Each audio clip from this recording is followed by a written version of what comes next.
What's going on, guys? BossOP6 here, back to another video, and today I'm here to do my NXT 2.0 review.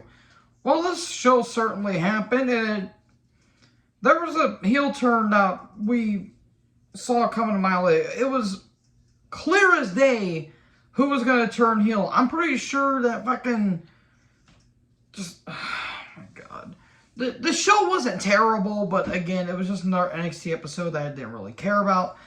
So, let me know down in the comment section below what you guys thought about this show, and I think there we go, that looks a little bit better, hopefully, but... Anyways, let's get into the review now, shall we? We get a recap of Great American Bash, then in the parking lot, Roxanne got attacked. I wonder by who? Tune in next week on True Crimes. And then we get right into the action with Fabian Aichner versus Apollo Crews. Well, Giovanni Vinci, but I'm calling him Fabian Aichner because it's not a terrible name, but it's still dumb. Match was solid for what it is. Aichner is a pretty damn good worker in his own right, and Apollo is very, very, very underrated in my opinion. There was some cool strength by Aichner, and there were some cool counters by Apollo.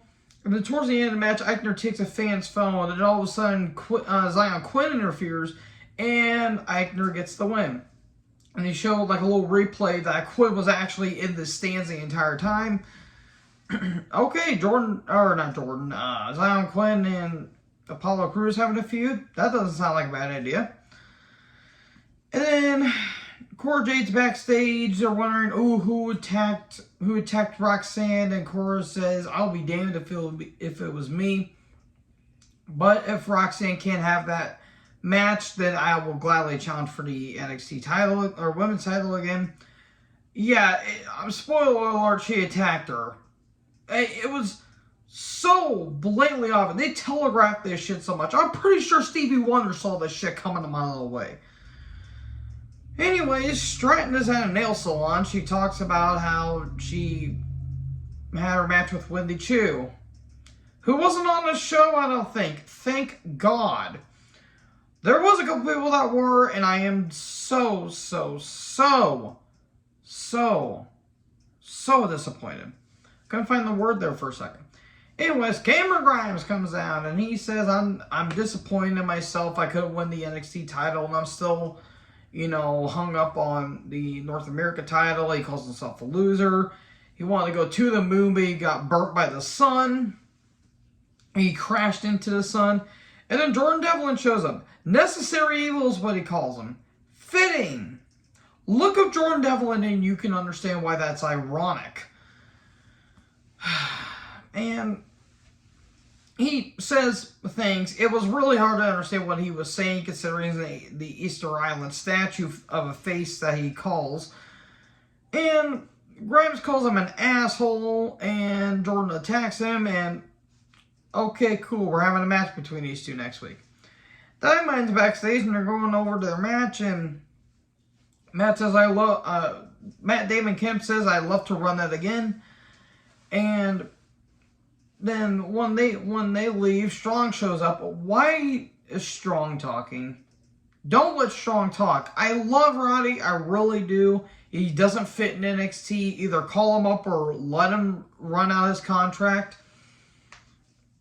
But this does nothing for me. They're going to be having a match next week.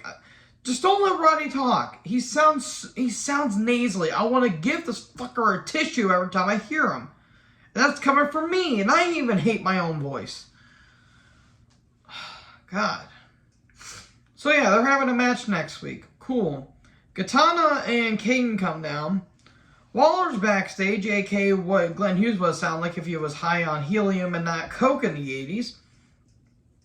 And he says, well, if it wasn't for Wesley's involvement, him and I would be standing as we will both be a North American champion, or something like that. He would have helped him win the North American Championship.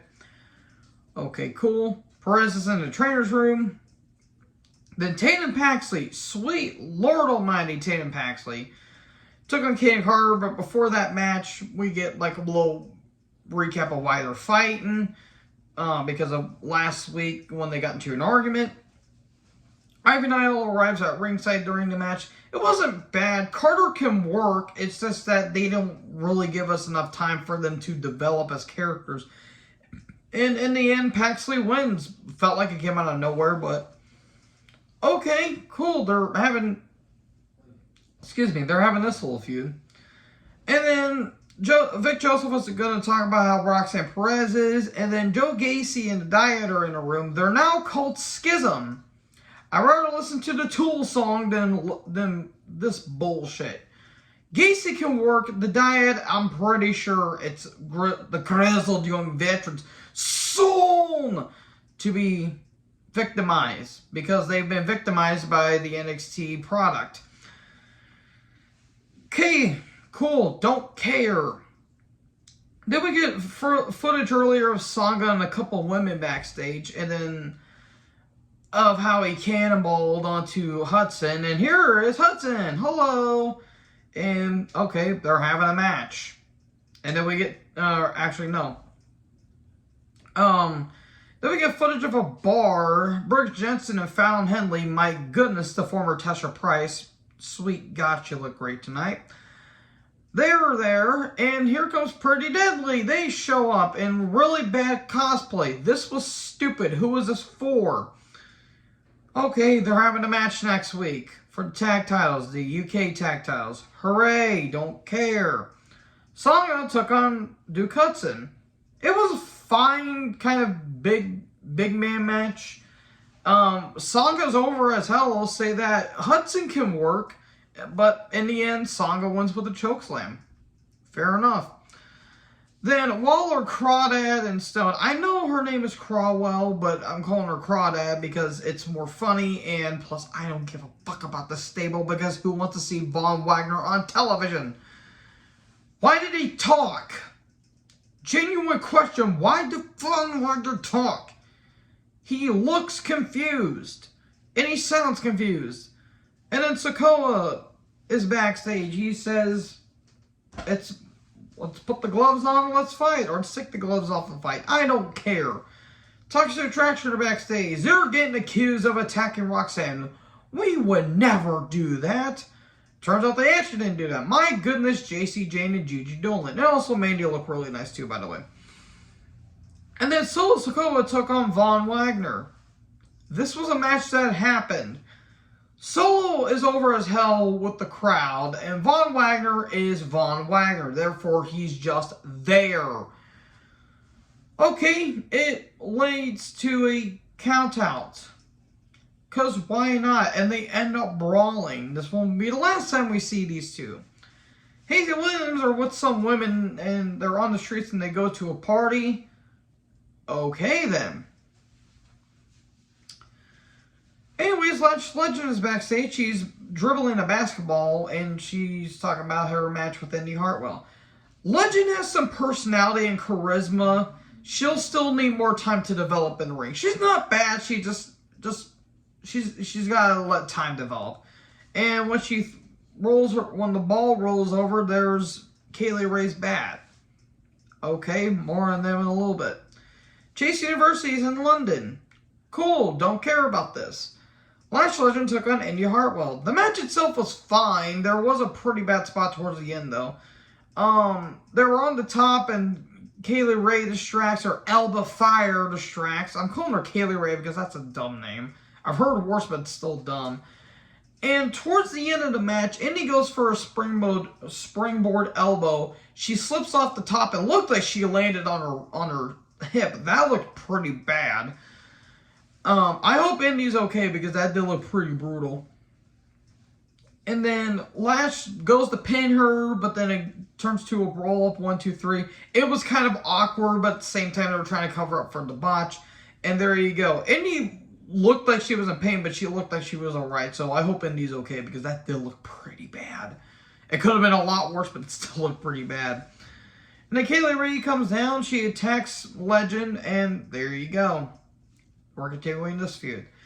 Then somewhere in the makeup department, somewhere in catering, there's just some discussion going on between some of the production staff, I'm assuming. And all of a sudden, Sikoa and Von Wagner come the fuck out of nowhere, and they just get into giant ass brawl. It was kind of funny though how they were just introduced. They're like, ah! Or some dumb shit like that. I actually kind of laughed. I'm not gonna lie because it was kind of funny. Okay, the brawl will never end. Then the D'Angelo family's backstage. Elektra Lopez. We need more of her on television, please. Please. Thank you. Okay, where does Mendoza and Wilde stand? Well, they make their way to the ring. Solo and Von Wagner, they're fighting in the parking lot still, and there was a pretty brutal spot where it looks like Wagner's head got slammed into the garage door. That actually looked like that hurt a little bit, but he seems to be okay. And then Stone says, this ain't over, this will never be over, only anything. And Solo throws him into a dumpster. Man, just like this creative. Then Saxon D'Angelo took on a Nadris Inoue and Malik Blade. Blade and Inoue make well for their TV time. They're probably not going to get anywhere else than there they are now. They're just kind of mid-card guys at best. They're not bad. They're actually pretty good for what they are.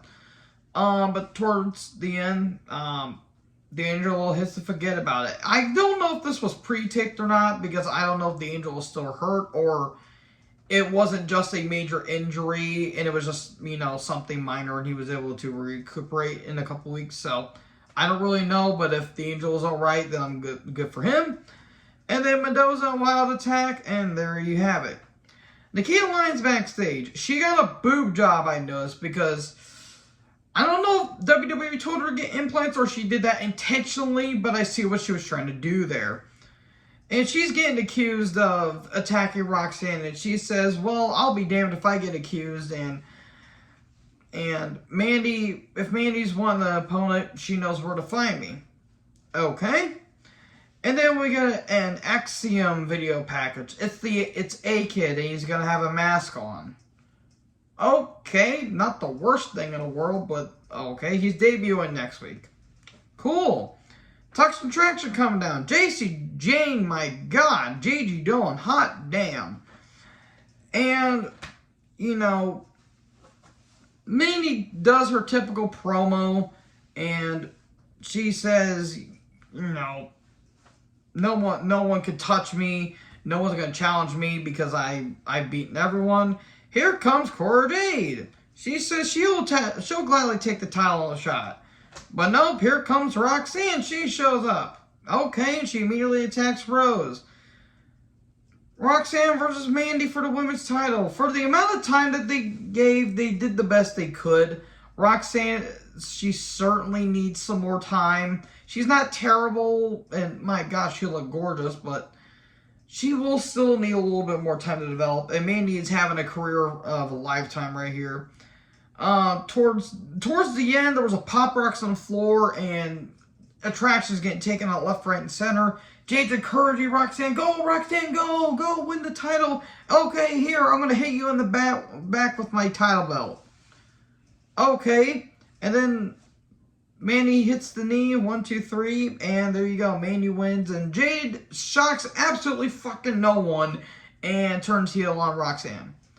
And then she legit beats the shit out of Roxanne with the, with her skateboard where it legit breaks, and I guess it's a thing of jealousy or something like that. I figured it was going to be her or Nikita, considering Nikita got hurt during the women's tournament, but well, there you have it, folks. That was NXT 2.0 for you. I hope you guys enjoyed this video. What you guys think about this show? Let me down in the comment section below. Make sure you guys like, comment, subscribe. Join our herd. Talk to you guys next video. Peace out.